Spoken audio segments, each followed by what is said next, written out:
थुंग थुंग एक शिकारी था जो दिन भर जंगलों में भटकता रहता और जंगल के मासूम खूबसूरत परिंदों का शिकार करता, फिर उन्हें पिंजरों में कैद करके गांव के बाजार में बेच देता और ढलते सूरज के साथ बीड़ी फूंकते हुए धीरे धीरे घर की तरफ लौट पड़ता। थुंग थुंग अपनी बूढ़ी माँ के साथ रहता था जो अंधी थी, लेकिन फिर भी वह हर वक्त उसे समझाती रहती, बेटा, किसी की आजादी छीन कर तू कभी खुश नहीं रह पाएगा।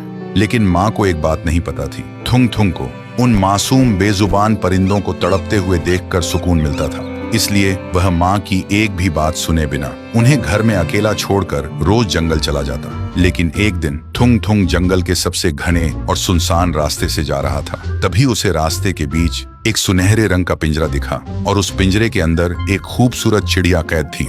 देखते ही थुंग थुंग की आंखों में लालच आ गया। उसने सोचा इसे बेचकर तो बहुत पैसा मिलेगा, लेकिन तभी उस पिंजरे से एक रुला देने वाली आवाज आई, मैं सदियों से इस पिंजरे में कैद हूँ।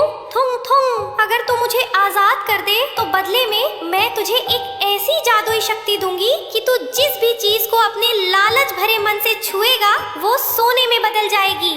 सुनते ही थुंग थुंग खुशी से पागल हो गया। उसने बिना सोचे समझे पिंजरे का दरवाजा खोल दिया। चिड़िया बाहर आई और हवा में उड़ते हुए बोली, याद रखना थुंग थुंग, ये पिंजरा कभी खाली नहीं रहता। तेरे हर लालच की कीमत तेरा कोई अपना चुकाएगा। लेकिन थुंग थुंग ने उसकी चेतावनी पर ध्यान ही नहीं दिया और वह तेजी से अपने घर की तरफ दौड़ पड़ा। घर पहुंचकर उसने लालची मन से सबसे पहले अलमारी को छुआ। देखते ही देखते वह सोने में बदल गई। फिर उसने पुराने बर्तन छुए, वो भी सोने के हो गए। देखते ही देखते थुंग थुंग ने घर में सोने के ढेर लगा दिए। थुंग थुंग अब अमीर हो चुका था। जो थुंग थुंग पहले बीड़ी फूंकता था, वह अब महाराजा के जैसे सोने के सोफे पर बैठकर सोने की बोतल में दारू पी रहा था। लेकिन इन सब के बीच वह अपनी बूढ़ी माँ को भूल गया। 7 दिन बीत चुके थे, उसने अपनी माँ को एक निवाला खाना तक नहीं दिया था। फिर वह नशे और घमंड में झूमता हुआ माँ के कमरे में गया और हंसते हुए बोला, माँ, देख तेरी आजादी वाली बातें गलत थी। देख तेरा बेटा आज राजा बन गया है। लेकिन माँ ने कोई आवाज नहीं दी। फिर थुंग थुंग ने आगे बढ़कर अपनी माँ को जैसे ही छुआ,